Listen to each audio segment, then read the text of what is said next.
سورہ نساء کی آیت نمبر 74 ہے۔ اعوذ باللہ من الشیطان الرجیم، بسم اللہ الرحمن الرحیم۔ فَلْيُقَاتِلْ فِي سَبِيلِ اللَّهِ الَّذِينَ يَشْرُونَ الْحَيَاةَ الدُّنْيَا بِالْآخِرَةِ وَمَنْ يُقَاتِلْ فِي سَبِيلِ اللَّهِ فَيُقْتَلْ أَوْ يَغْلِبْ فَسَوْفَ نُؤْتِيهِ أَجْرًا عَظِيمًا۔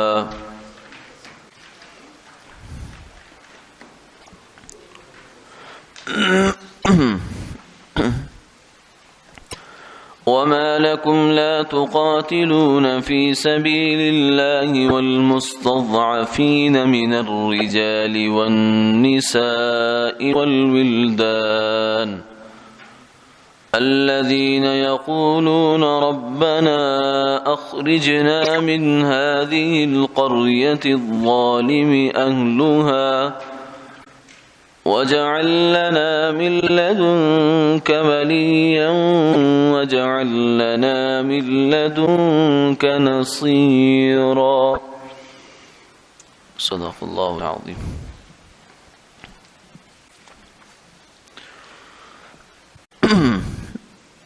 چاہیے کہ اللہ کے راستے میں لڑیں وہ لوگ جو بیچتے ہیں دنیا کی زندگی آخرت کے بدلے، اور جو کوئی راہ خدا میں لڑتا ہے پھر مارا جائے یا غالب ہو جائے تو ہم اس کو بڑا ثواب عطا فرمائیں گے۔ اور تمہیں کیا ہوا کہ تم نہیں لڑتے ہو راہ خدا میں، اور اس واسطے جو مغلوب ہیں مرد اور عورتیں اور بچے، جو کہتے ہیں اے ہمارے پروردگار ہمیں اس بستی سے کہ جس کے رہنے والے لوگ ظالم ہیں نکال دیجئے، اور ہمارے لیے کوئی مددگار اور حمایتی پیدا کر دیجئے، اور اپنے پاس سے کوئی مددگار بنا دیجئے۔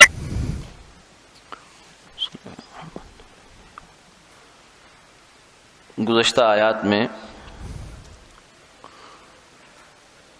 اس بات کا تذکرہ چل رہا تھا کہ مسلمانوں کو حکم دیا گیا کہ تم راہ خدا میں جہاد کرو، قتال کرو، جس کے نتیجے میں تمہیں اللہ کے ہاں سے درجے ملیں گے۔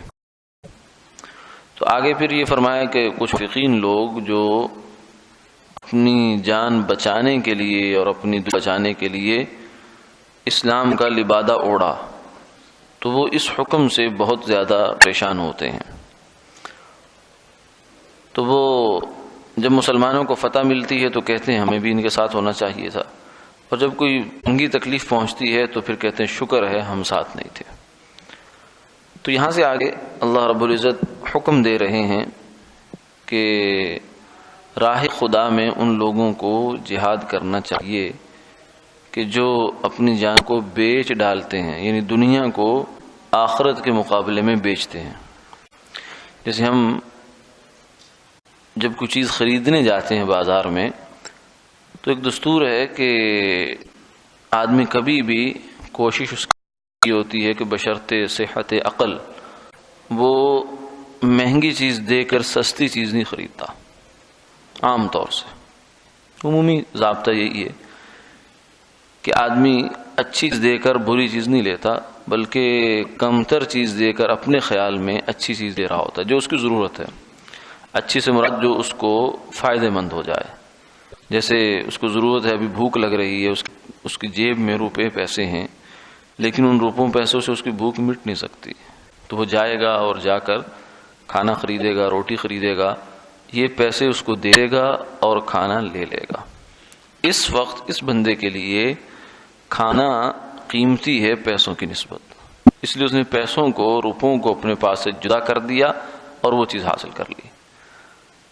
تو فرمایا کہ جو لوگ اپنی دنیا بیچ ڈالتے ہیں اور آخرت خرید لیتے ہیں، یہاں بھی ایک سودا ہو رہا ہے۔ دنیا کی زندگی اور دنیا کے جو عیش و آرام ہیں، راحت اور جو چیزیں دنیا کی ہیں، ان کو وہ لوگ بیچ دیتے ہیں۔ کس کے مقابلے میں؟ آخرت کے مقابلے میں۔ یعنی وہ دنیا کی زندگی کو کچھ نہ سمجھتے ہوئے آخرت کا سودا کر دیتے ہیں۔ تو فرمایا کہ یہ لوگ ہیں جنہوں نے راہ خدا میں لڑنا ہے، ان کو چاہیے کہ یہ راہ خدا میں قتال کریں۔ باقی رہے منافقین کہ جن کی نظر جو ہے وہ موت سے آگے جاتی نہیں ہے، وہ تو سمجھتے ہیں یہی دنیا ہے، بس جس میں ہم جی رہے ہیں یہی زندگی کی انتہا ہے، یہی ابتدا ہے، اس سے آگے کچھ نہیں ہے۔ ان بیچاروں کے اندر لڑنے کا کوئی حوصلہ پیدا ہو ہی نہیں سکتا، کیونکہ جان دینا کوئی آسان کام نہیں ہے۔ مال پیسہ دیتے ہوئے بھی انسان کی مشکل ہوتی ہے، وقت دیتے مشکل ہوتی ہے، اور چیزیں دیتے مشکل ہوتی ہے، لیکن جان سب سے زیادہ قیمتی چیز انسان کے پاس ہوتی ہے۔ تو اس کو کوئی کیسے دے گا؟ اس وقت تک نہیں دے سکتا جب تک اس کو کوئی اس سے بڑا مقصد سامنے نہ ہو۔ اور وہ بڑا مقصد کیا ہو سکتا ہے کہ آخرت مل جائے گی، جو پیچھے عرض کیا کہ وہ شہداء منعم علیہم، جن لوگوں پر اللہ کا انعام ہوا ان میں سے ایک طبقہ وہ شہداء کا بھی تھا۔ فرمایا کہ پھر اگلی آیت میں یہ بتا دیا کہ جو بندہ بھی راہ خدا میں جہاد کرے گا وہ اللہ سے اجر پائے گا، لیکن کس صورت میں؟ فتح مل جائے یا شکست مل جائے؟ فرمایا نہیں، اس سے کوئی غرض نہیں ہے، نتیجے سے کوئی غرض نہیں کہ نتیجہ کیا بنا۔ اس بندے کی نیت درست تھی اور اس کا طریقہ کار درست تھا، یہ اللہ کے ہاں سے اجر لے گیا، چاہے وہ شہید ہو گیا۔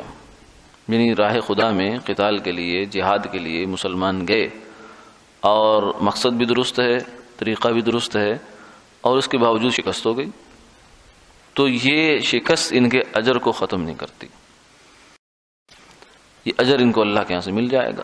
بعض دفعہ ہوتا ہے کہ تھوڑی اللہ تعالیٰ کے تکوینی اسباب ہوتے ہیں جس کے تحت وہ کسی لشکر کو، کسی جماعت کو ظاہری طور سے شہادت کا رتبہ دے جاتے ہیں، لہذا شکست ہو جاتی ہے، اس کے بغیر تو شہادت ممکن نہیں ہے۔ تو اس لیے ان کا اجر اللہ کے ہاں محفوظ ہے۔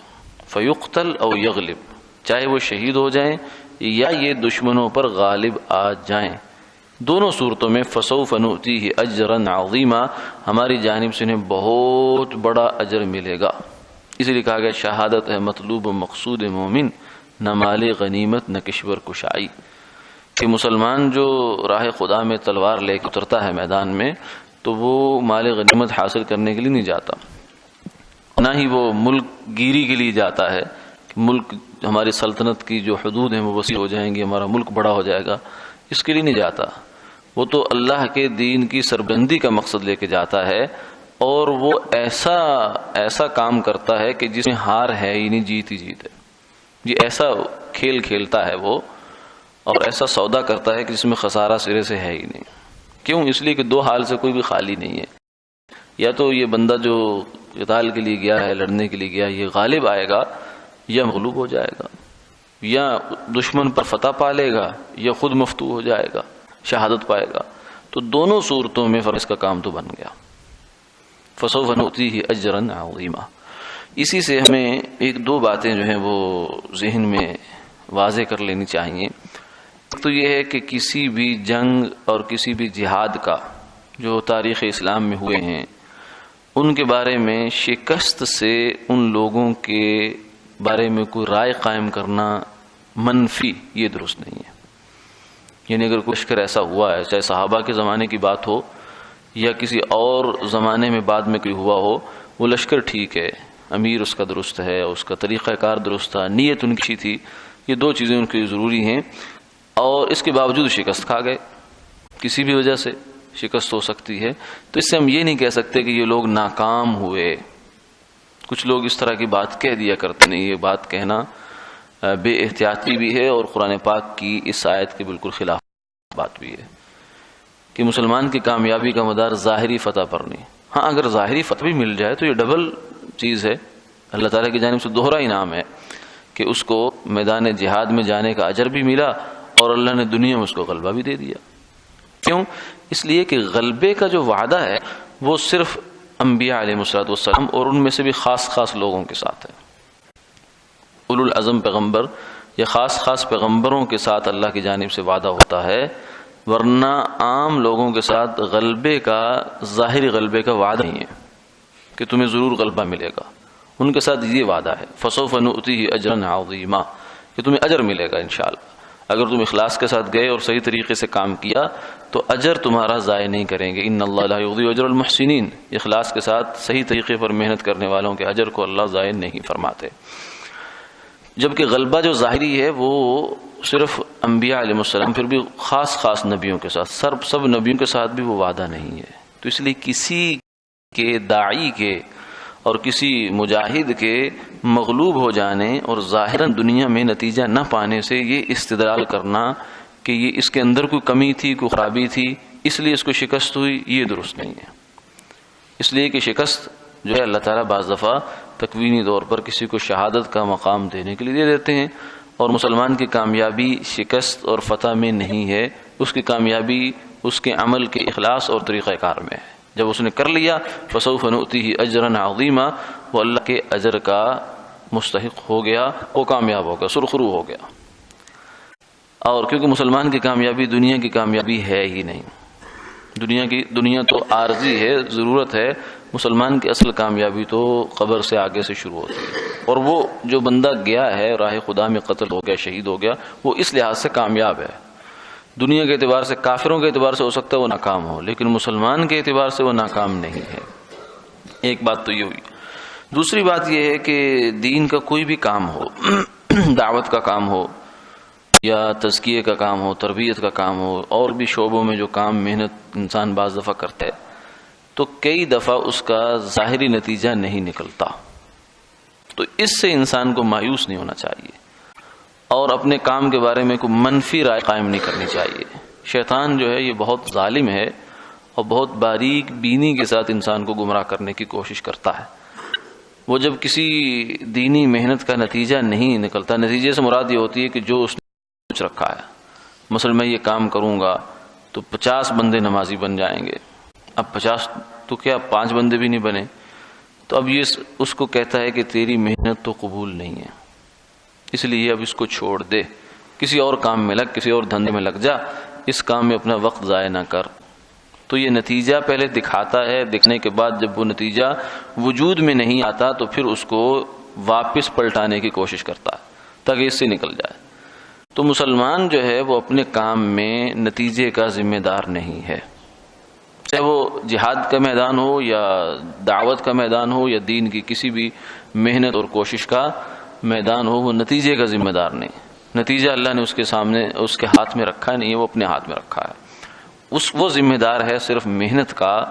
اور محنت میں 2 چیزیں عرض کر دی کہ ایک نیت درست رکھے، اخلاص جسے کہتے ہیں، اور دوسرا طریقہ کار شریعت کے مطابق ہو. اگر 2 کام موجود ہیں، نیت درست ہے، یہ نیت سے مراد درست ہونے کا مطلب یہ ہے کہ اس کام سے مقصود اللہ کو راضی کرنا ہے، اس کام سے مقصود دنیا کا مال اکٹھا کرنا نہیں ہے، اس کام سے مقصود نفس کی تسکین نہیں ہے کہ میں لوگوں میں کچھ میری واہ واہ بن جائے گی، میرا کچھ مقام بن جائے گا، اسٹیٹس بن جائے گا، یہ مقصد نہیں ہے. اللہ راضی ہو جائے، بس یہ مقصد ہے. یہ دین کی سربلندی ہو جائے، یہ بھی ایک مقصد ہے. دین غالب ہو جائے، دین لوگوں کی زندگی میں آ جائے، لوگ جنت میں جانے والے بن جائیں. یہ جتنے بھی نیک مقاصد ہیں یہ سب اخلاص ہی ہے، یعنی یہ نیت کی درستگی ہے. اور دوسری چیز طریقہ کار درست ہو، شریعت کے لحاظ سے اس میں کوئی مسئلہ مسائل نہ ہو، خرابی نہ ہو، تو یہ بندہ کامیاب ہے.